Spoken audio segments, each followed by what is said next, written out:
ओम नमो भगवते वासुदेवाय। ओम नमो भगवते वासुदेवाय। ओम नमो भगवते वासुदेवाय।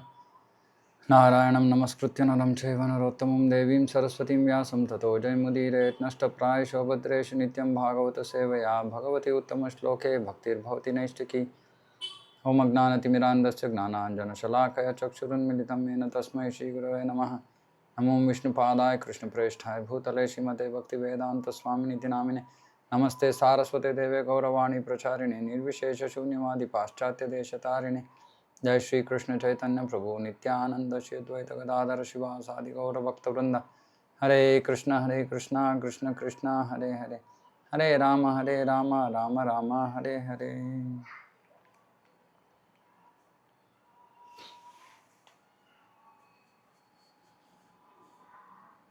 Okay.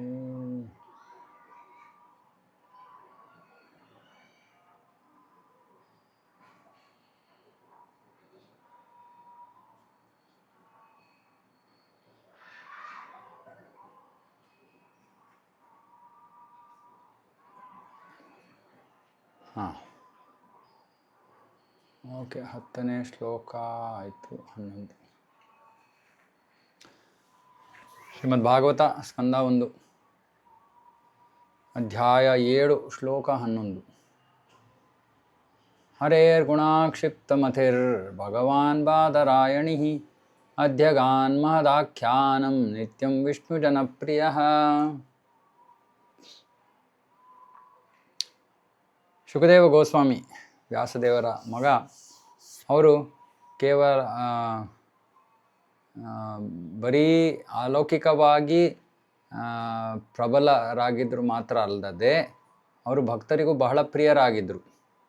ಹಾಗಾಗಿ ಅವರು ಈ ಭಾಗವತದ ಅಧ್ಯಯನವನ್ನು ಮಾಡ್ತಾರೆ.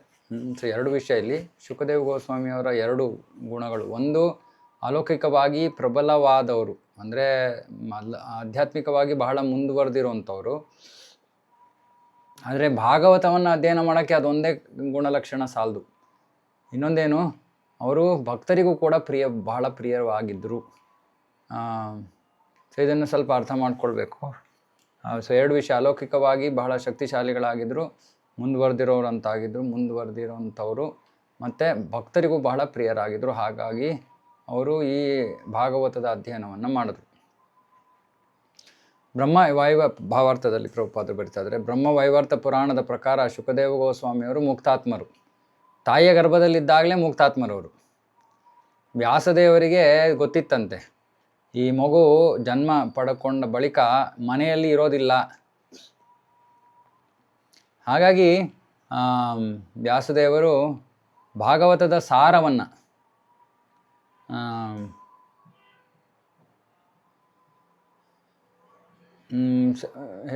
ಇಲ್ಲಿ ಅಷ್ಟು ಸ್ಪಷ್ಟವಾಗಿ ಪ್ರಭುಪಾದರು ಬರೆದಿಲ್ಲ. ಭಗವಂತನ ಅಲೌಕಿಕ ಚಟುವಟಿಕೆಗಳಿಂದ ಆ ಮಗು ಆಕರ್ಷಿತವಾಗುವ ರೀತಿಯಲ್ಲಿ ಅವರು ಭಾಗವತದ ಸಾರವನ್ನು ಆ ಮಗುವಿಗೆ ದಯಪಾಲಿಸಿದ್ರು. ಇವಾಗ ಇದು ತಾಯಿಯ ಗರ್ಭದಲ್ಲಿರುವಾಗ ಅಂತ ಅನ್ಕೋತೀನಿ. ಯಾಕಂದರೆ ಇಲ್ಲಿ ಮುಂದಿನ ವಾಕ್ಯದಲ್ಲಿ ಜನ್ಮವಾದ ಬಳಿಕ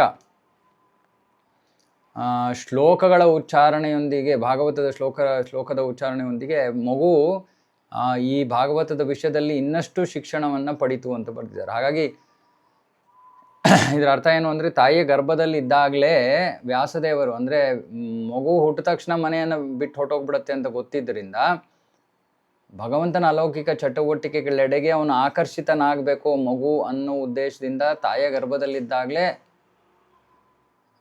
ಬಹುಶಃ ಭಾಗವತದ ಸಾರವನ್ನು ಅವರು ಹೇಳ್ತಾರೆ ಮಗುಗೆ. ಇದು ನಮ್ಗೆ ಗೊತ್ತು. ಸಾಮಾನ್ಯವಾಗಿ ಗರ್ಭಿಣಿ ಸ್ತ್ರೀಯರಿಗೆ ನಾವು ಕೃಷ್ಣ ಪುಸ್ತಕವನ್ನು ಓದೋಕ್ಕೆ ಹೇಳ್ತೀವಿ. ಯಾಕಂದರೆ ಪ್ರಹ್ಲಾದ ಮಹಾರಾಜ ನಾರದರಿಂದ ತಾಯಿಯ ಗರ್ಭದಲ್ಲಿದ್ದಾಗ ನಾನು ಜ್ಞಾನೋದಯವನ್ನು ಪಡಿತಾನೆ. ಅದೇ ರೀತಿ ಸೊ ಇಲ್ಲೂ ವ್ಯಾಸದೇವರು ಶುಕದೇವ ಗೋಸ್ವಾಮಿಯವರು ತಾಯಿಯ ಗರ್ಭದಲ್ಲಿರುವಾಗಲೇ ಅವರು ಭಾಗವತದ ಸಾರವನ್ನು ನೀಡ್ತಾರೆ. ಉದ್ದೇಶ ಭಗವಂತನ ಅಲೌಕಿಕ ಚಟುವಟಿಕೆಗಳೆಡೆಗೆ ಆಕರ್ಷಿತರಾಗೋದಕ್ಕೆ. ಇದು ಮುಖ್ಯವಾದ ವಿಷಯ. ಆ ಗ್ರಂಥ ಭಾಗವತ, ಯಾಕಂದರೆ ಭಾಗವತದಲ್ಲಿ ಭಗವಂತನ ಅಲೌಕಿಕ ಚಟುವಟಿಕೆಗಳಿವೆ. ಆದರೆ ಮುಖ್ಯವಾದ ವಿಷಯ ಭಗವಂತನ ಅಲೌಕಿಕ ಚಟುವಟಿಕೆಗಳೆಡೆಗೆ ಆಕರ್ಷಿತರಾಗಬೇಕು. ಆಮೇಲೆ ಇಲ್ಲಿ ಇನ್ನೊಂದು ಒಳ್ಳೆ ಚೆನ್ನಾಗಿರುವಂಥ ವಿಷಯ ಇದು, ಭಾಗವತದ ಶ್ಲೋಕಗಳ ಉಚ್ಚಾರಣೆ ಅದನ್ನು ಪಠಿಸೋದು, ಅದು ಕೂಡ ಬಹಳ ಒಳ್ಳೆ ಕೆಲಸ. ಯಾಕಂದರೆ ಇಲ್ಲಿ ಮಗು ಜನ್ಮವಾದ ಬಳಿಕ ಭಾಗವತದ ಶ್ಲೋಕವನ್ನು ಕಂಠಪಾಠ ಮಾಡ್ತು. ಸೊ ನಾವು ಇದನ್ನು ಮಾಡೋದಕ್ಕೆ ಪ್ರಯತ್ನ ಮಾಡಿದ್ರೆ ಚೆನ್ನಾಗಿರುತ್ತೆ. ಇವಾಗ ಯಾಕೆ ಈ ಶ್ಲೋಕದಲ್ಲಿ ಅವರು ಆಧ್ಯಾತ್ಮಿಕವಾಗಿ ಬಹಳ ಶಕ್ತಿಶಾಲಿಗಳಾಗಿದ್ದರು ಆ ವಿಷಯದ ಬಗ್ಗೆ ಇಲ್ಲಿ ಪ್ರಭುಪಾದರು ಬರಿತಾ ಇದ್ದಾರೆ. ಸಾಮಾನ್ಯವಾಗಿ ಮುಕ್ತಾತ್ಮರು ನಿರಾಕಾರ ಬ್ರಹ್ಮನ್ನೆಡೆಗೆ ಆಕರ್ಷಿತರಾಗ್ತಾರೆ. ಮತ್ತು ಉದ್ದೇಶ ಸಾಯುಜ್ಯ ಮುಕ್ತಿ, ಭಗವಂತನೊಂದಿಗೆ ಒಂದಾಗೋದು. ಆದರೆ ಹಾಗಾಗಿ ಅವರು ಆಧ್ಯಾತ್ಮಿಕವಾಗಿ ಮುನ್ನಡೆ ಸಾಧಿಸಿದ್ದರಿಂದ ನಿರಾಕಾರ ಅದ್ವೈತವಾದದಲ್ಲಿ ಅದ್ವೈತವಾದಿಗಳು ಸಾಮಾನ್ಯವಾಗಿ ಭಗವಂತನ ಸಾಕಾರ ರೂಪದೆಡೆಗೆ ಆಕರ್ಷಿತರಾಗೋದಿಲ್ಲ, ಅಥವಾ ಭಗವಂತನ ಲೀಲೆಗಳೆಡೆಗೆ ಆಕರ್ಷಿತರಾಗೋದಿಲ್ಲ. ಆದರೆ ವ್ಯಾಸದೇವರಂತಹ ಶುದ್ಧ ಭಕ್ತರ ಸಂಘದಿಂದಾಗಿ ಶುಕದೇವ ಗೋಸ್ವಾಮಿಯವರು ಭಗವಂತನ ಅಲೌಕಿಕ ಗುಣಗಳೆಡೆಗೆ ಲೀಲೆಗಳೆಡೆಗೆ ಆಕರ್ಷಿತರಾಗ್ತಾರೆ. ಇದು ಬಹಳ ಮಹತ್ವಪೂರ್ಣವಾದದ್ದು. ವ್ಯಾಸದೇವರ ಸಂಘ ಶುಕದೇವ ಗೋಸ್ವಾಮಿಯವರಿಗೆ ಸಿಕ್ಕಿರಲಿಲ್ಲ ಅಂದಿದ್ರೆ ಅವರು ಭಕ್ತರಾಗ್ತಾ ಇರಲಿಲ್ಲ, ಅದ್ವೈತವಾದಿಗಳಾಗಿ ಉಳಿದಿರ್ತಾ ಇದ್ರು. ಅಂದರೆ ನಿರಾಕಾರವಾದಿಗಳು. ಅಂದರೆ ಭಗವಂತನಿಗೆ ರೂಪ ಇಲ್ಲ, ಭಗವಂತ ನಿರಾಕಾರ. ಮತ್ತು ಅವರ ಧ್ಯೇಯ ಸಾಯುಜ್ಯ ಮುಕ್ತಿ, ಭಗವಂತನಲ್ಲಿ ಬ್ರಹ್ಮಜ್ಯೋತಿಯಲ್ಲಿ ಲೀನವಾಗೋದು. ಆದರೆ ವ್ಯಾಸದೇವರ ಕೃಪೆಯಿಂದಾಗಿ, ವ್ಯಾಸದೇವರ ಉದ್ದೇಶ ತನ್ನ ಮಗ ಭಕ್ತನಾಗಬೇಕು ಅಂತ, ಹಾಗಾಗಿ ವ್ಯಾಸದೇವರ ಕೃಪೆಯಿಂದಾಗಿ ಅವರು ಗರ್ಭದಲ್ಲೇ ಭಗವಂತನ ಲೌಕಿಕ ಲೀಲೆಗಳ ಗುಣಗಳ ಎಡೆಗೆ ಆಕರ್ಷಿತರಾಗೋದು.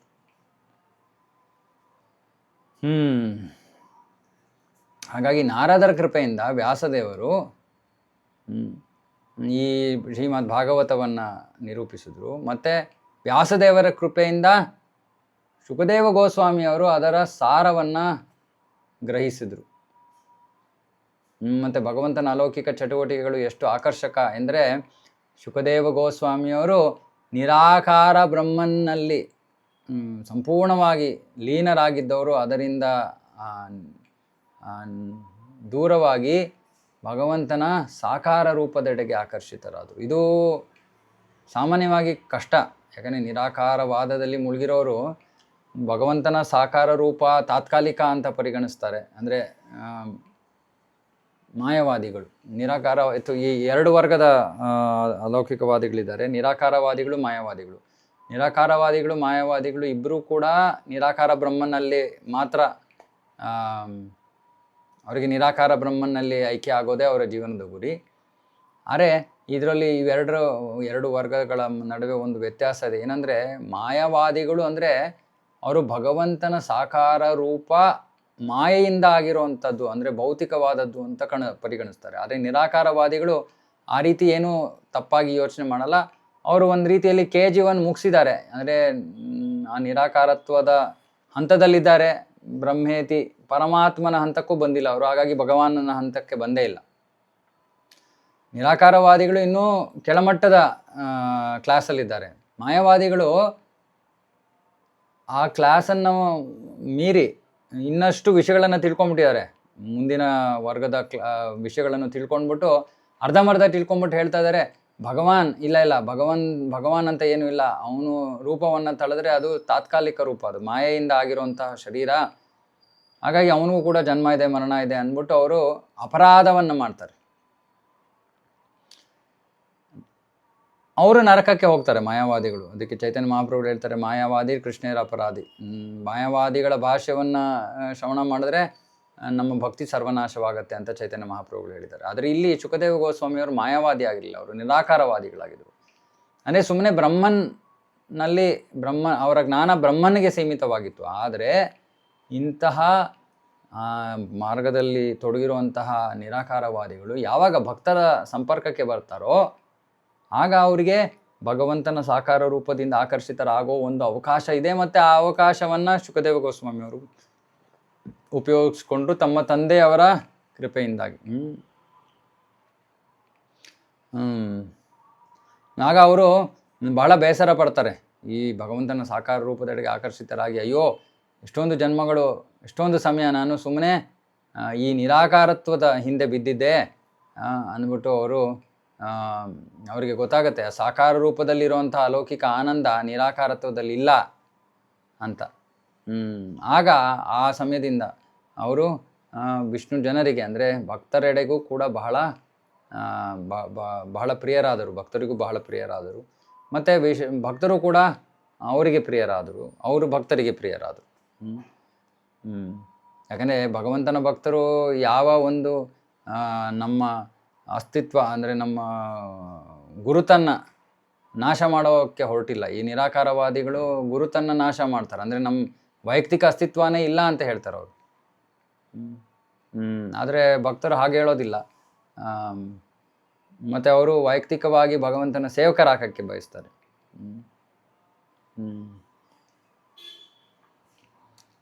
ಭಕ್ತರು ಭಗವಂತನ ಸೇವಕರಾಗಕ್ಕೆ ಬಯಸ್ತಾರೆ, ನಿರಾಕಾರವಾದಿಗಳು ಭಗವಂತನಲ್ಲಿ ಒಂದಾಗಕ್ಕೆ ಬಯಸ್ತಾರೆ. ಹಾಗಾಗಿ ಸಾಮಾನ್ಯವಾಗಿ ನಿರಾಕಾರವಾದಿಗಳಿಗೂ ಭಕ್ತರಿಗೂ ಸರಿ ಹೋಗೋದಿಲ್ಲ. ಬಹಳ ಕಾಲದಿಂದ ಇದು ಒಂದು ರೀತಿಯಲ್ಲಿ ಎರಡು ವರ್ಗಗಳು, ಬೇರೆ ಗ್ರೂಪುಗಳು. ಹಾಗಾಗಿ ಇವರು ಸಾಮಾನ್ಯವಾಗಿ ಪರಸ್ಪರ ಒಬ್ಬರನ್ನೊಬ್ಬರು ದೂರ ಇಡ್ತಾರೆ ಇನ್ನೊಬ್ಬರನ್ನು. ಹಾಗಾಗಿ ಶುಕದೇವ ಗೋಸ್ವಾಮಿಯವ್ರಿಗೂ ಅಂತಹ ಪ್ರವೃತ್ತಿ ಇದ್ದಿರ್ತಾ ಇತ್ತು. ಆದರೆ ವ್ಯಾಸದೇವರ ಕೃಪೆಯಿಂದಾಗಿ ಅವರು ಈ ಭಾಗವತವನ್ನು ಸ್ವೀಕಾರ ಮಾಡಿದ್ರು, ಮತ್ತು ಭಕ್ತರ ಸಂಘವನ್ನು ಪಡ್ಕೊಂಡ್ರು. ಹಾಗಾಗಿ ಅವರ ಭಕ್ತರ ಕೃಪೆಯಿಂದಾಗಿ ಮಹಾಭಾಗವತರಾದರು. ಮತ್ತು ತಂದೆ ಮತ್ತು ಮಗ ಇಬ್ಬರೂ ಕೂಡ ಅಲೌಕಿಕ ಜ್ಞಾನದಲ್ಲಿ ಸಾಕಷ್ಟು ಪರಿಣತರಾದರು, ಭಗವಂತನ ಭಕ್ತರಾದರು. ಈ ರೀತಿಯಲ್ಲಿ ಶುಕದೇವ ಗೋಸ್ವಾಮಿಯವರು ಭಾಗವತದೆಡೆಗೆ ಆಕರ್ಷಿತರಾದರು. ಇಲ್ಲಾಂದರೆ ಈ ಅದ್ವೈತವಾದಿಗಳು ಭಾಗವತದೆಡೆಗೆ ಆಕರ್ಷಿತರಾಗಲ್ಲ. ಆಕರ್ಷಿತರಾದರೂ ಕೂಡ ಅದನ್ನು ಭಗವಂತನ ಅಂದರೆ ನಿರಾಕಾರ ಬ್ರಹ್ಮನ್ನ ತಾತ್ಕಾಲಿಕ ರೂಪ ಯಾವುದೋ ಲೀಲೆಯಲ್ಲಿ ತೊಡಗಿದೆ ಅನ್ನೋ ರೀತಿಯಲ್ಲಿ ಅವರು ಶ್ರವಣ ಮಾಡ್ತಾರೆ. ಆದರೆ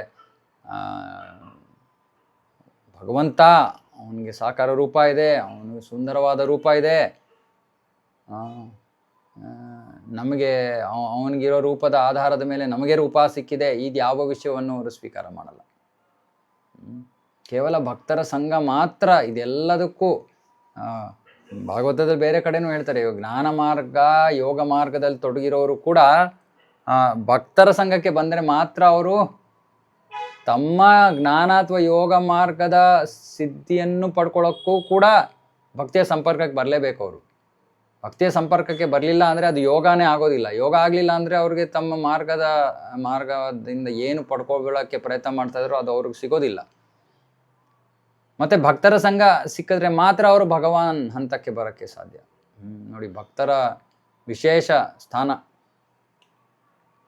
ಇಲ್ಲಿ ಶುಕದೇವ ಗೋಸ್ವಾಮಿ ಅವರಿಗೆ ಬಹಳ ವಿಶೇಷ ಕೃಪೆ ಇತ್ತು. ವ್ಯಾಸದೇವರು ಅವರ ತಂದೆ ಆಗಿದ್ದರಿಂದ ವ್ಯಾಸದೇವರು ಮಹಾಭಕ್ತರು, ಅಲ್ಲದೆ ಭಗವಂತನ ಸಾಹಿತ್ಯಿಕ ಅವತಾರ. ಹಾಗಾಗಿ ಅವರಿಗೆ ಆ ಭಾಗವತದೆಡೆಗೆ ಆಕರ್ಷಿತರಾಗಿ ಅವರು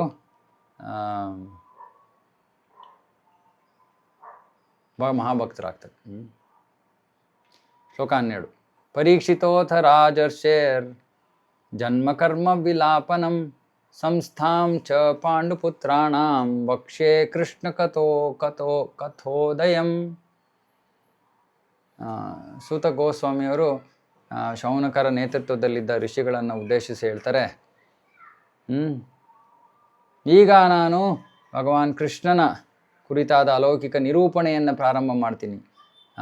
ಮತ್ತು ಪರೀಕ್ಷಿತ ಮಹಾರಾಜನ ಜನ್ಮ ಚಟುವಟಿಕೆಗಳು ಮತ್ತು ಅವನಿಗೆ ಭಗವಂತ ಹೇಗೆ ಉದ್ಧಾರ ಮಾಡ್ತಾನೆ ತಾಯಿಯ ಗರ್ಭದಲ್ಲಿ ಅನ್ನೋ ವಿಷಯಗಳನ್ನು, ಅಲ್ಲದೆ ಅವನು ಹೇಗೆ ತನ್ನ ದೇಹವನ್ನು ತ್ಯಜಿಸಿದ ಅನ್ನೋ ವಿಷಯವನ್ನು ಕೂಡ. ಹಾಗಾಗಿ ಎರಡು ವಿಷಯಗಳನ್ನು ನಿರೂಪಣೆ ಮಾಡ್ತೀನಿ ಅಂತ ಹೇಳ್ತಾ ಇದ್ದಾರೆ. ಒಂದು ಕೃಷ್ಣನ ಕುರಿತಾದ ವಿಷಯ ಮತ್ತು ಪರೀಕ್ಷಿತನ ಕುರಿತಾದ ವಿಷಯಗಳು. ತಾತ್ಪರ್ಯ: ಕೃಷ್ಣ ಪತಿತಾತ್ಮರೆಡೆಗೆ ಎಷ್ಟು ಅಕ್ಕರೆಯನ್ನು ಕರುಣೆಯನ್ನು ಹೊಂದಿದ್ದಾನೆ ಅಂದರೆ ಅವನು ತಾನೇ ಈ ಭೌತಿಕ ಜಗತ್ತಿನಲ್ಲಿ ಬೇರೆ ಬೇರೆ ಜೀವರಾಶಿಗಳಲ್ಲಿ ಕಾಣಿಸ್ಕೋತಾನೆ ಅವತಾರವಾಗಿ.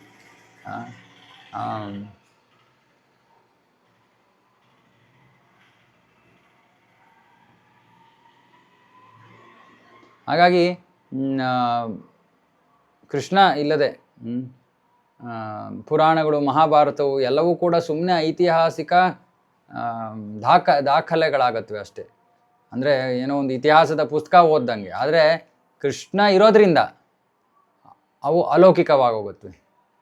ಮತ್ತು ನಾವು ಅವುಗಳನ್ನು ಶ್ರವಣ ಮಾಡಿದ ತಕ್ಷಣ ಒಮ್ಮೆಗೆ ನಾವು ಭಗವಂತನೊಂದಿಗೆ ಒಂದು ಅಲೌಕಿಕ ಸಂಬಂಧವನ್ನು ಪಡ್ಕೊಂಡು ಬಿಡ್ತೀವಿ. ಇದು ಬಹಳ ಮುಖ್ಯ. ಇದು ಪುರಾಣ, ರಾಮಾಯಣ, ಮಹಾಭಾರತ ಎರಡನ್ನೂ ಇತಿಹಾಸ ಅಂತ ಕರೀತಾರೆ. ಇದು ಸಾಮಾನ್ಯ ಇತಿಹಾಸಕ್ಕೂ ಈ ಪುಸ್ತಕಗಳು ಇರೋ ವ್ಯತ್ಯಾಸ ಏನು? ಇಲ್ಲಿ ಕೃಷ್ಣ ಇದ್ದಾನೆ, ಅಲ್ಲಿ ಸಾಮಾನ್ಯ ಇತಿಹಾಸದ ಪುಸ್ತಕಗಳಲ್ಲಿ ಕೃಷ್ಣ ಇಲ್ಲ. ಕೃಷ್ಣ ಇಲ್ಲದೆ ಆದರೆ ಅದು ಭೌತಿಕ, ಕೃಷ್ಣ ಇದ್ದರೆ ಅದು ಅಲೌಕಿಕ. ಇದು ಬಹಳ ಮುಖ್ಯ. ಭಾಗವತವು ಪುರಾಣ, ಆದರೆ ಅದರ ವಿಶೇಷ ಒಂದು ಗುಣಲಕ್ಷಣ ಏನು? ಭಗವಂತನ ಚಟುವಟಿಕೆಗಳೇ ಇಲ್ಲಿ ಕೇಂದ್ರ ವಿಷಯ, ಮುಖ್ಯವಾದ ವಿಷಯ. ಸಂಪೂರ್ಣ ಭಾಗವತ ಇರೋದೇ ಭಗವಂತನ ಮೇಲೆ, ಭಗವಂತನ ವಿಷಯ. ಅದಕ್ಕೆ ಚೈತನ್ಯ ಮಹಾಪ್ರಭುಗಳು ಅದನ್ನು ಅಮಲ ಪುರಾಣ ಅಂತ ಕರೀತಾರೆ. ಅರೆ ಅಲ್ಪ ಬುದ್ಧಿಯುಳ್ಳ ಜನರಿದ್ದಾರೆ, ಅವರು ನೇರವಾಗಿ ಭಗವಂತನ ಚಟುವಟಿಕೆಗಳನ್ನು ಶ್ರವಣ ಮಾಡೋಕ್ಕೆ ನೇರವಾಗಿ 10ನೇ ಸ್ಕಂದ ಕೊಟ್ಟು ಹೋಗ್ತಾರೆ. ಮೊದಲ ಸ್ಕಂದಗಳನ್ನು ಅರ್ಥ ಮಾಡ್ಕೊಳ್ಳೋಕೆ ಪ್ರಯತ್ನ ಮಾಡಿದೆ. ಅವರ ಪ್ರಕಾರ ಈ ಬೇರೆ ಸ್ಕಂದಗಳು ಕೃಷ್ಣನಿಗೂ ಯಾವ ಸಂಬಂಧ ಇಲ್ಲ. ನೇರವಾಗಿ 10ನೇ ಸ್ಕಂದನೇ ಕೃಷ್ಣನಿಗೆ ಸಂಬಂಧ, ಕೃಷ್ಣನ ಕುರಿತಾಗಿ ಇರೋದ್ರಿಂದ 10ನೇ ಸ್ಕಂದಕ್ಕೆ ಹೋಗ್ತಾರೆ ಅವರು. ಆದರೆ ಭಾಗವತದಲ್ಲಿ ಕೃಷ್ಣನನ್ನು ಬಿಟ್ಟು ಬೇರೆ ಯಾವ ವಿಷಯವೂ ಇಲ್ಲ. ಕೃಷ್ಣನಿಗೆ ಸಂಬಂಧಿಸಿದ ವಿಷಯವನ್ನು ಬಿಟ್ಟರೆ ಬೇರೆ ಏನೂ ಇಲ್ಲವೇ ಇಲ್ಲ. ಹಾಗಾಗಿ ಬೇರೆ ಸ್ಕಂದಗಳು 10ನೇ ಸ್ಕಂದಕ್ಕಿಂತ ಮುಖ್ಯ ಅಂತ ಹೇಳ್ಬೋದು ನಮಗೆ. ಯಾಕೆಂದರೆ ಈ 9 ಸ್ಕಂದಗಳನ್ನು ನಾವು ಓದ್ಕೊಂಡು ಹೋಗುವ ಸಮಯದಲ್ಲಿ ಈ ಶ್ರವಣದಿಂದ, ಭಗವಂತನ ಸಂಪರ್ಕದಿಂದಾಗಿ, ಯಾಕಂದರೆ ಭಗವಂತ ಈ 9 ಸ್ಕಂದಗಳಲ್ಲಿ ಬೇರೆ ಬೇರೆ ಅವತಾರಗಳನ್ನು ತಾಳ್ತಾನೆ, ಬೇರೆ ಬೇರೆ ಕಾರ್ಯಗಳನ್ನು ಮಾಡ್ತಾನೆ.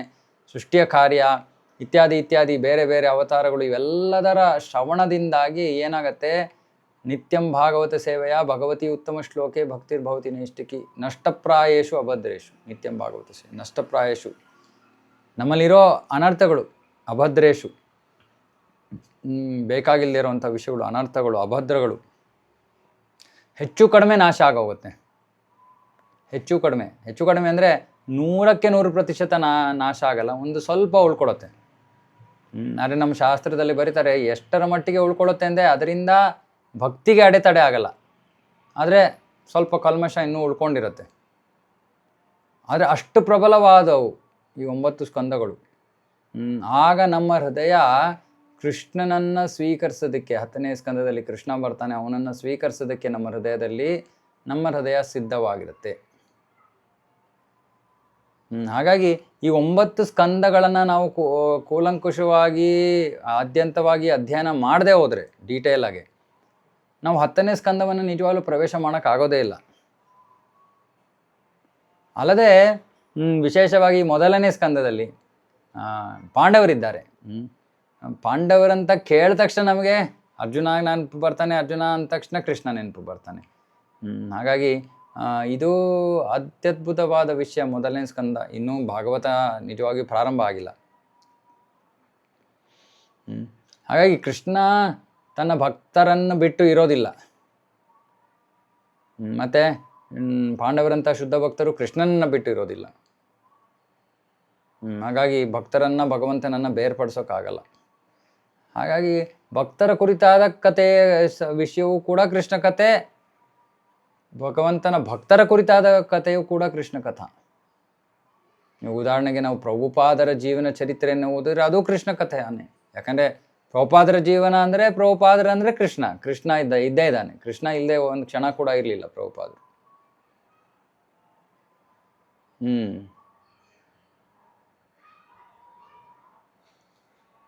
ಇವಾಗ ಈ ವಿಷಯಗಳನ್ನು ನಾನು ನಿರೂಪಣೆ ಮಾಡ್ತೀನಿ ಅಂತ ಇವಾಗ ಸುತ ಗೋಸ್ವಾಮಿಯವರು ಶೌನಕಾದಿ ಋಷಿಗಳಿಗೆ ಹೇಳಿದ್ದಾರೆ.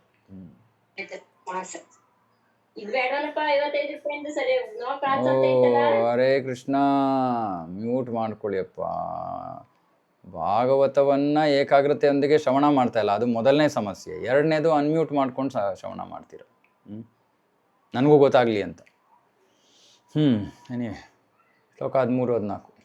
ಯದಾ ಮೃದೆ ಕೌರವ ಶೃಂಜಯಾನಾಂ ವೀರೇಶ್ವಥೋ ವೀರಗತಿಂ ಗತೇಷು ವೃಕೋದರಾ ವಿದ್ಧ ಗದಾಭಿಮರ್ಶ ಭಗ್ನೋರುದಂಡೇ ಧೃತರಾಷ್ಟ್ರಪುತ್ರೇ ಭರ್ತುಪ್ರಿಯಂ ದ್ರೌಣಿರಿತಿ ಸ್ಮ ಪಶ್ಯನ್ ಕೃಷ್ಣಾಸುತಾನಾಂ ಸ್ವಪತಾಂ ಶಿರಾಂಸಿ ಉಪಾಹರದ್ವಿಪ್ರಿಯಂ ಏವ ತಸ್ಯ ಜುಗುಪ್ಸಿತಂ ಕರ್ಮ ವಿಗರ್ಹಯಂತಿ. ಒಂದು ವಿಷಯ ಹೇಳಕ್ಕೆ ಇಷ್ಟಪಡ್ತೀನಿ. ಭಾಗವತವನ್ನು ಏಕಾಗ್ರತೆಯೊಂದಿಗೆ ಶ್ರವಣ ಮಾಡ್ತಾ ಇಲ್ಲದೇ ಶ್ರವಣ ಮಾಡಬೇಡಿ. ಯಾಕಂದರೆ ನನಗೆ ತುಂಬ ನೋವಾಗುತ್ತೆ. ಕೃಷ್ಣನ ಕುರಿತಾದ ವಿಷಯವನ್ನು ನಾವು ಇಲ್ಲಿ ಮಾತಾಡಿಕೊಂಡು ಅದು ಇದು ಮಾಡ್ಕೊಂಡು ಶ್ರವಣ ಮಾಡಿದ್ರೆ ಮಾಡಲ್ಲೇ ಇರೋದೇ ವಾಸಿ. ಅನುವಾದ. ಇವಾಗ ಇಲ್ಲಿ ಮಹಾಭಾರತದ ಒಂದು ಹಿನ್ನೆಲೆಯ ಚರ್ಚೆ. ಕೌರವರ ಪಾಂಡವರ ಹಲವಾರು ಅವರ ಯೋಧರು ಕುರುಕ್ಷೇತ್ರದ ಯುದ್ಧ ಮೇಲೆ ಮಾಡದಿದ್ದಾರೆ. ಮತ್ತು ಮೃತರಾದ ಎಲ್ಲರೂ ಕೂಡ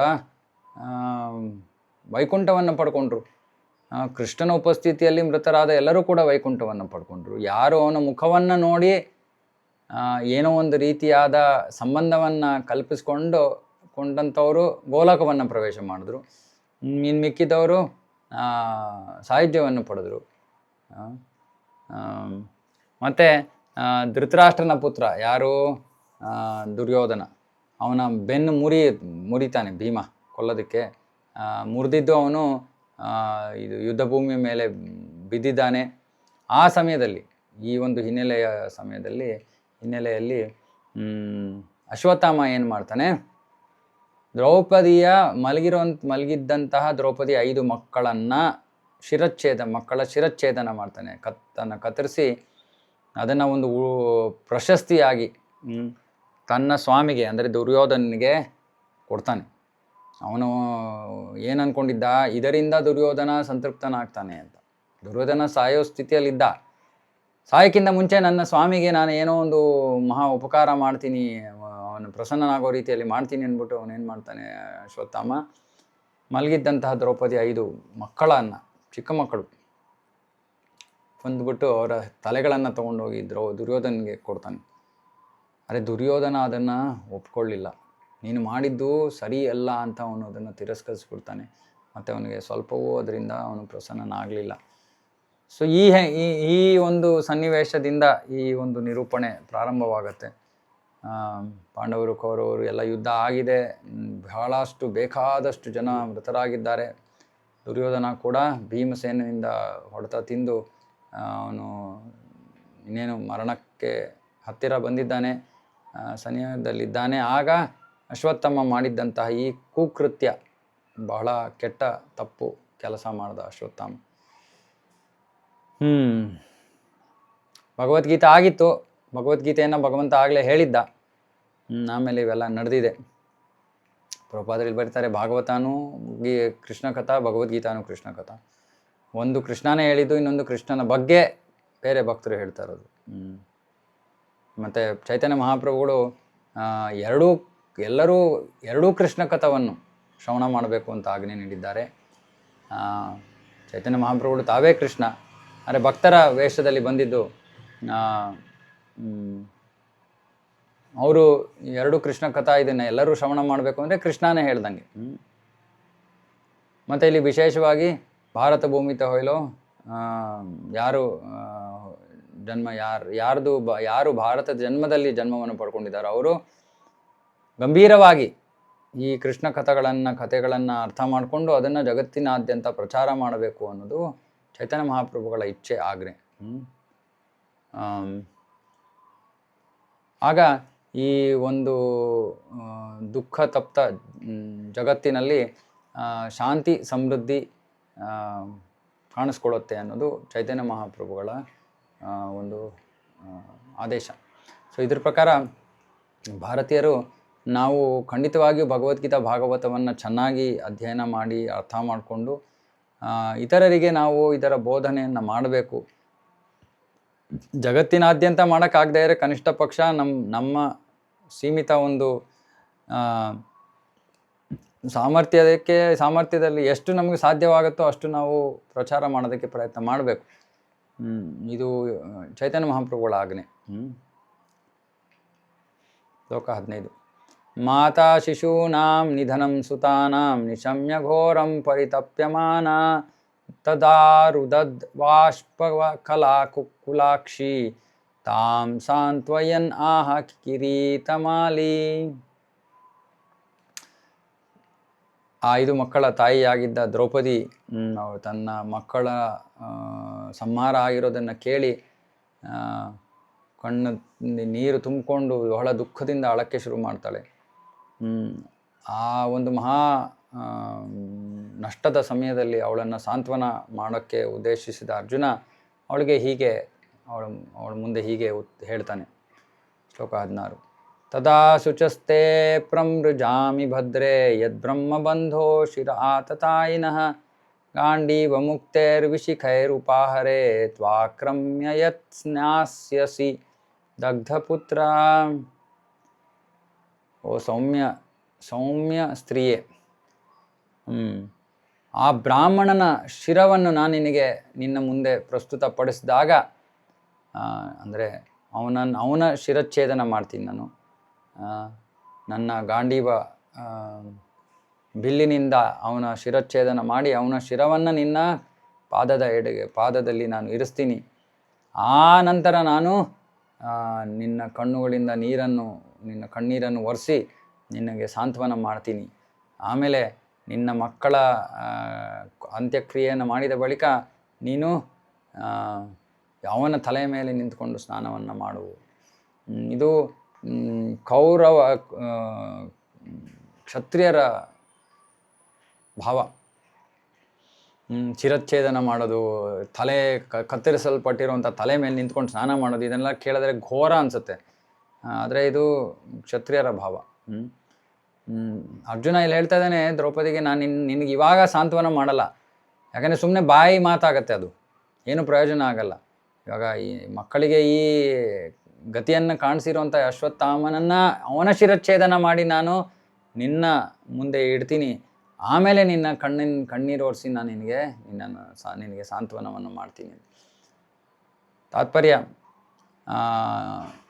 ಇವಾಗ ಇದು ಆಕ್ರಮಣಕಾರರು ಯಾರು ಮನೆಗೆ ಬೆಂಕಿಯನ್ನು ಇಡ್ತಾರೋ ಅಥವಾ ವಿಷವನ್ನು ಕೊಡ್ತಾರೋ ಅಥವಾ ಮಾರಕ ಅಸ್ತ್ರಗಳಿಂದ ಯಾರು ತಕ್ಷಣ ಆಕ್ರಮಣ ಮಾಡ್ತಾರೋ, ಒಬ್ಬರ ಸಂಪತ್ತನ್ನು ಯಾರು ಲೂಟಿ ಮಾಡ್ತಾರೋ ಅಥವಾ ಒಬ್ಬರ ಪತ್ನಿಯನ್ನು ಯಾರು ಅಪಹರಿಸ್ತಾರೋ, ಇವರನ್ನೆಲ್ಲರೂ ಇವರನ್ನು ಆಕ್ರಮಣಕಾರರು ಅಂತ ಕರೀತಾರೆ. ಅವರು ಬ್ರಾಹ್ಮಣರಾಗಿದ್ದರೂ ಕೂಡ ಬ್ರಾಹ್ಮಣಲ್ಲ. ಈ ಒಂದು ಸನ್ನಿವೇಶದಲ್ಲಿ ಅಶ್ವತ್ಥಾಮ ಆಕ್ರಮಣಕಾರನಾಗೋದ. ಅವನು ಬ್ರಾಹ್ಮಣನಾಗಿದ್ದರೆ ಅವನು ಆಕ್ರಮಣಕಾರಿ ಆಗ್ತಾ ಇರಲಿಲ್ಲ, ಆದರೆ ಅವನು ಬ್ರಹ್ಮಬಂಧು ಆಗಿದ್ದ. ಹಾಗಾಗಿ ಅವನು ಆಕ್ರಮಣಕಾರಿಯಾದ ಮತ್ತು ಅವನಿಗೆ ಶಿಕ್ಷೆ ಕೊಡಬೇಕಾಗಿತ್ತು. ಅರ್ಜುನ ಅಶ್ವತ್ಥಾಮನ ತಲೆ ಶಿರಚ್ಛೇದನ ಮಾಡ್ತೀನಿ ಅಂತ ಹೇಳಿದಾಗ ಅವನಿಗೆ ಗೊತ್ತಿತ್ತು ಅವನು ಬ್ರಾಹ್ಮಣನ ಮಗ, ಆದರೆ ಅವನು ವರ್ತನೆ ಈಗ ಬ್ರಹ್ಮಬಂಧು ಥರ ಆಯಿತು. ಬ್ರಾಹ್ಮಣನ ಥರ ವರ್ತಿಸಲಿಲ್ಲ ಅವನು. ಅವನೊಬ್ಬ ಪ್ರಾಣಿಗಳನ್ನು ಕೊಲ್ತಾನಲ್ಲ ಅಂತಹ ರೀತಿಯಲ್ಲಿ ಅವನು ವರ್ತಿಸಿದ್ದಾನೆ. ಯಾಕಂದರೆ ಆ ಚಿಕ್ಕ ಮಕ್ಕಳನ್ನು ಅವನು ಕೊಂದಿದ್ದಾನೆ. ಹಾಗಾಗಿ ಅವನನ್ನು ಕೊಲ್ಲೋದ್ರಲ್ಲಿ ಯಾವ ಪಾಪವೂ ಇಲ್ಲ ಅನ್ನೋ ಯೋಚನೆ ಮಾಡಿಕೊಂಡು ಅವನು ಈ ಒಂದು ಮಾತನ್ನು ಕೊಡ್ತಾನೆ, ಅಶ್ವತ್ಥಾಮನ ಶಿರಚ್ಛೇದನ ಮಾಡ್ತೀನಿ ಅಂತ. ಅಂದರೆ ಇಲ್ಲಿ ಪ್ರಭುಪಾದರು ನಮಗೆ ವಿವರಿಸ್ತಾ ಇದ್ದಾರೆ, ಅಶ್ವತ್ಥಾಮ ಬ್ರಾಹ್ಮಣನಾಗಿದ್ದರೆ ಕ್ಷತ್ರಿಯನಾದ ಅರ್ಜುನ ಅವನನ್ನು ಕೊಲ್ಲೋಕ್ಕೆ ಯಾವತ್ತೂ ಯೋಚನೆ ಮಾಡ್ತಾ ಇರಲಿಲ್ಲ. ಯಾಕಂದರೆ ಕ್ಷತ್ರಿಯರಿಗೆ ಬ್ರಾಹ್ಮಣರು ಮಾರ್ಗದರ್ಶನ ನೀಡುವಂಥವ್ರು. ಈ ಸನ್ನಿವೇಶದಲ್ಲಿ ಅಶ್ವತ್ಥಾಮ ಬ್ರಾಹ್ಮಣನಾಗಿ ಕಾರ್ಯ ಮಾಡಲಿಲ್ಲ, ಬ್ರಹ್ಮಬಂಧು ಆಗಿ ಕಾರ್ಯ ಮಾಡ್ದ. ಅಂದರೆ ಅವನು ತನ್ನ ಬ್ರಾಹ್ಮಣ ಸ್ಥಿತಿಯಿಂದ ಅವನು ಕೆಳಗಿಳಿದ. ಪತಿತನಾದ. ಹಾಗಾಗಿ ಅವನು ಇವನು ಶಿರಚ್ಛೇದನ ಮಾಡ್ತೀನಿ ಅಂತ ಅವನು ಮಾತನ್ನು ಕೊಟ್ಟ ದ್ರೌಪದಿಗೆ. ಶ್ಲೋಕ 17. ಇತಿ ಪ್ರಿಯಾಂ ವಲ್ಗು ವಿಚಿತ್ರ ಜಲ್ಪೈ ಸಾಂತ್ವಯಿತ್ವಾಚ್ಯುತಮಿತ್ರಸೂತಃ ಅನ್ವಾ ದ್ರವದ್ದಂಶಿತ ಉಗ್ರಧನ್ವಾ ಕಪಿಧ್ವಜೋ ಗುರುಪುತ್ರಂ ರಥೇನ. ಅರ್ಜುನನಿಗೆ ಯಾವಾಗಲೂ ಮಾರ್ಗದರ್ಶನ ಕೊಡೋರು ಯಾರು? ಸಾರಥಿಯಾಗಿ ಅಚ್ಯುತನಾದ ಕೃಷ್ಣ. ಅಂತಹ ಅರ್ಜುನ ತನ್ನ ಪ್ರಿಯ ಪತ್ನಿಗೆ ಈ ವಾಕ್ಯಗಳನ್ನು ಹೇಳಿ ತೃಪ್ತಿಪಡಿಸ್ತಾನೆ. ಬಳಿಕ ಅವಶ್ಯಕವಾಗಿರುವಂಥ ಕವಚವನ್ನು ಧರಿಸ್ಕೊಂಡು ಮತ್ತು ಬಹಳ ಭೀಕರವಾದ ಅಸ್ತ್ರಗಳನ್ನು ತಗೊಂಡು ಅವನು ತನ್ನ ರಥವನ್ನು ಏರ್ತಾನೆ. ಮತ್ತು ಏರಿ ಅಶ್ವತ್ಥಾಮನನ್ನು ಹಿಂಬಾಲಿಸ್ತಾನೆ. ನೋಡಿ, ಅರ್ಜುನ ಯಾವಾಗಲೂ ಅಚ್ಯುತನಾದ ಭಗವಂತನಿಂದ ಮಾರ್ಗದರ್ಶಿಸಲ್ಪಡ್ತಾ ಇದ್ದಾನೆ. ಇದಕ್ಕೆ ಕಾರಣ ಭಕ್ತೋ ಸೀಮೆ ಸಖಾ ಚೇತಿ. ಅರ್ಜುನ ಕೃಷ್ಣನ ಬಹಳ ಪ್ರಿಯ ಮಿತ್ರ ಮತ್ತು ಭಕ್ತ ಕೂಡ. ಕೃಷ್ಣ ಅಚ್ಯುತ, ಇದನ್ನು ನಾವು ಭಗವದ್ಗೀತೆಯಲ್ಲಿ ಬಹಳ ಸತಿ ಇದರ ಬಗ್ಗೆ ಕೇಳಿದ್ದೀವಿ. ಅಚ್ಯುತ ಅಂದರೆ ಯಾರು ಚ್ಯುತಿರಹಿತನು. ಚ್ಯುತಿ ಅಂದರೆ ಮೇಲಿಂದ ಕೆಳಗಡೆ ಇಡೋದು, ಪತಿತನಾಗೋದಿಲ್ಲ ಕೃಷ್ಣ. ಅಂದರೆ ಅವನು ಸಾರಥಿಯ ಸ್ಥಾನವನ್ನು ತಗೊಂಡ. ಸಾರಥಿಯ ಸ್ಥಾನ ಅಂದರೆ ಡ್ರೈವರ್ ಕೆಲಸ ಬಹಳ ಕ್ಷುಲ್ಲಕವಾದದ್ದು ಅನ್ನೋ ರೀತಿಯಲ್ಲಿ. ಆದರೆ ಭಗವಂತ ಒಂದು ಸಾರಥಿಯ ಸ್ಥಾನವನ್ನು ತಗೊಂಡ. ಹಾಗಾಗಿ ಅವನು ಪತಿತನಾದ ಇಲ್ಲ.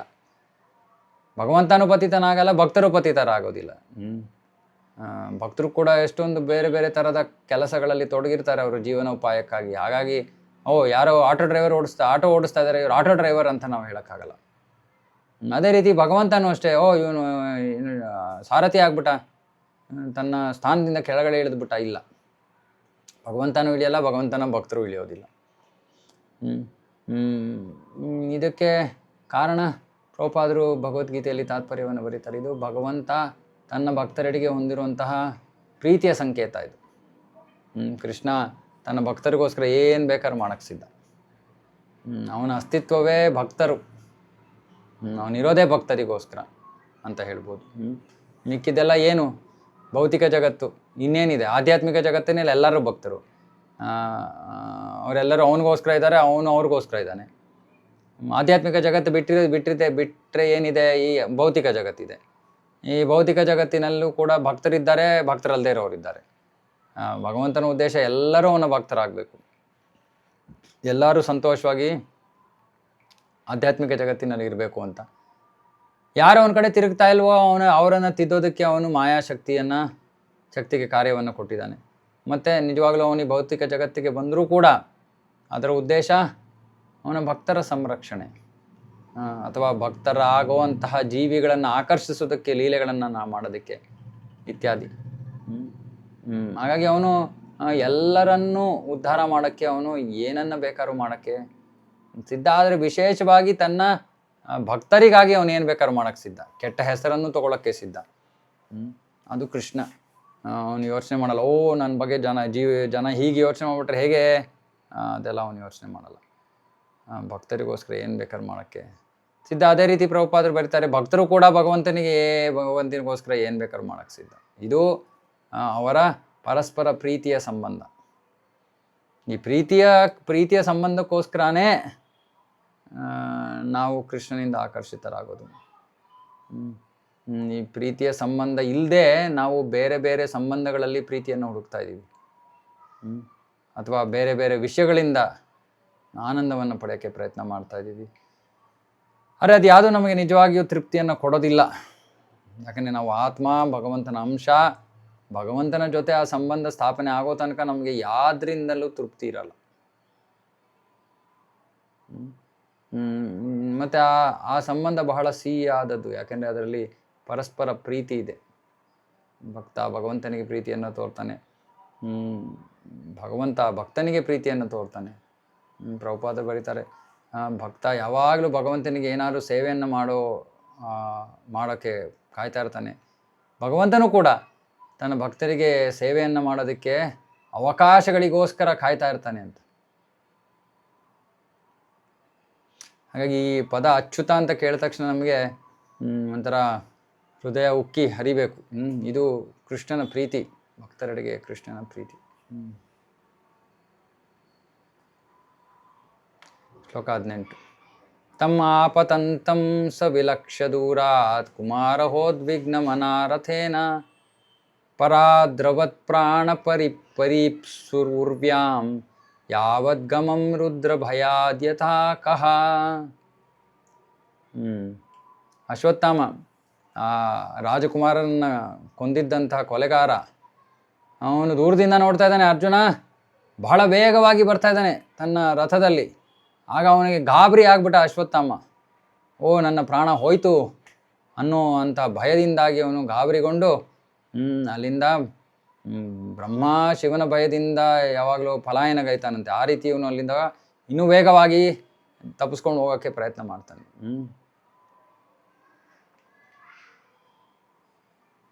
ಇದರಲ್ಲಿ ಹೇಳ್ತಾ ಇದ್ದಾರೆ, ಪುರಾಣಗಳಲ್ಲಿ ಒಂದು ವಿಷಯ ಇದೆ. ಕಹ ಅಂತ ಒಂದು ಪದ ಇಲ್ಲಿ ಕೊನೆಯಲ್ಲಿ.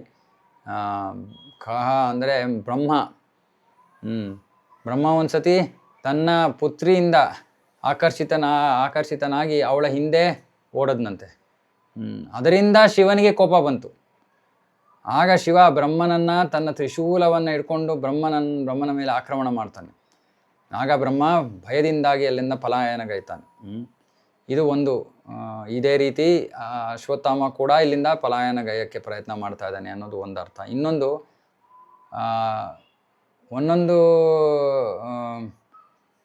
ಭಾಗವತದ ಪ್ರಸ್ತುತಿಯಲ್ಲಿ ಕಹ ಬದಲು ಅರ್ಕಹ ಅಂತ ಕೊಡ್ತಾರೆ ಪದ. ಈ ಅರ್ಕಹ ಅನ್ನೋದಕ್ಕೆ ವಾಮನ ಪುರಾಣದಲ್ಲಿ ಉಲ್ಲೇಖ ಇದೆ. ಒಬ್ಬ ವಿದ್ಯುನ್ಮಾಲಿ ಅನ್ನೋ ಒಬ್ಬ ಅಸುರ ಇದ್ದ. ಅವನಿಗೆ ಒಂದು ಪ್ರಜ್ವಲಿತವಾಗಿರುವಂಥ ಸುವರ್ಣ ವಿಮಾನ ಇತ್ತಂತೆ ಅವನ ಹತ್ರ. ಆ ವಿಮಾನ ಏನು ಮಾಡುತ್ತೆ, ಸೂರ್ಯನ ಹತ್ರ ಪ್ರಯಾಣ ಮಾಡಿಬಿಟ್ಟು ಏನಾಯಿತು, ರಾತ್ರಿ ಇಲ್ಲವಾಯ್ತಂತೆ. ಯಾಕಂದರೆ ಅದರ ಪ್ರಕಾಶದಿಂದಾಗಿ ರಾತ್ರಿ ಇದ್ದಿದ್ದು ಹಗಲಾದಂಗೆ ಕಾಣಿಸ್ಬಿಡ್ತಂತೆ. ಅಂದರೆ ಆಗ ಸೂರ್ಯದೇವನಿಗೆ ಕೋಪ ಬರುತ್ತಂತೆ. ಮತ್ತು ತನ್ನ ಬಹಳ ಕಿರಣಗಳಿಂದ ಆ ಒಂದು ವಿಮಾನವನ್ನು ಅವನು ಸುಟ್ಟುಬಿಡ್ತಾನೆ. ಇದರಿಂದ ಶಿವನಿಗೆ ತಿರ್ಗಾ ಕೋಪ ಬಂತು. ಶಿವಾಗ ಸೂರ್ಯದೇವನನ್ನ ಮೇಲೆ ಆಕ್ರಮಣ ಮಾಡ್ತಾನೆ.